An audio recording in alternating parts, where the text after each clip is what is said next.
మీరు నిన్నగాక మొన్న మరి చూసినారో లేదో అసెంబ్లీ మంత్రి గారు చెప్తున్నారు, ఒక ఆయన రెవెన్యూ మంత్రి గారు, కేసీఆర్ గారేమో కొత్త రెవెన్యూ డివిజన్లు చేసినాడు, కొత్త జిల్లాలు చేసినాడు.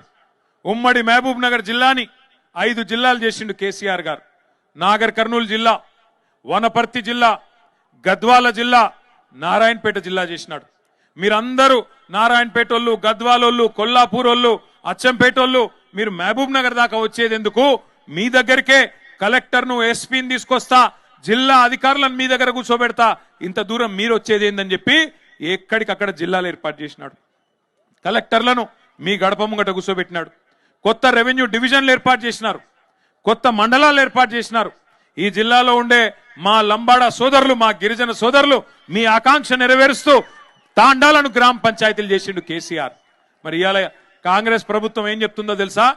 కేసీఆర్ తప్పు చేసిండు, తాండాలు గ్రామ పంచాయతీలు చేసేది కాకుండే, మహబూబ్ నగర్ జిల్లాను 5 ముక్కలు చేసేది కాకుండే, అందుకే వనపర్తి రద్దు చేస్తాం, నారాయణపేట రద్దు చేస్తాం, అట్లాగే గద్వాల జిల్లా కూడా రద్దు చేస్తామని చెప్పి నిన్నగాక మొన్న పొంగులేటి శ్రీనివాసరెడ్డి రెవెన్యూ మంత్రి గారు ప్రకటిస్తా ఉన్నాడు.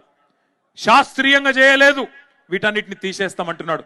మరి తీసేస్తే నారాయణపేట లూకుంటారా? గద్వాలో లూకుంటారా? వనపర్తితో లూకుంటారా? ఆలోచించండి.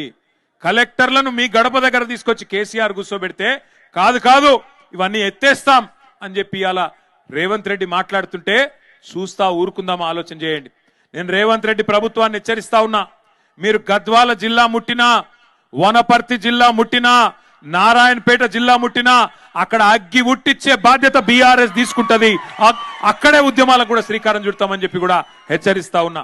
పిచ్చి పొరపాట్లు చేయకండి. నీకు అధికారం ఇచ్చింది నీ అడ్డమైన అబద్ధపు హామీలను చూసి మోసపోయి ప్రజలు అవకాశం ఇచ్చినారు.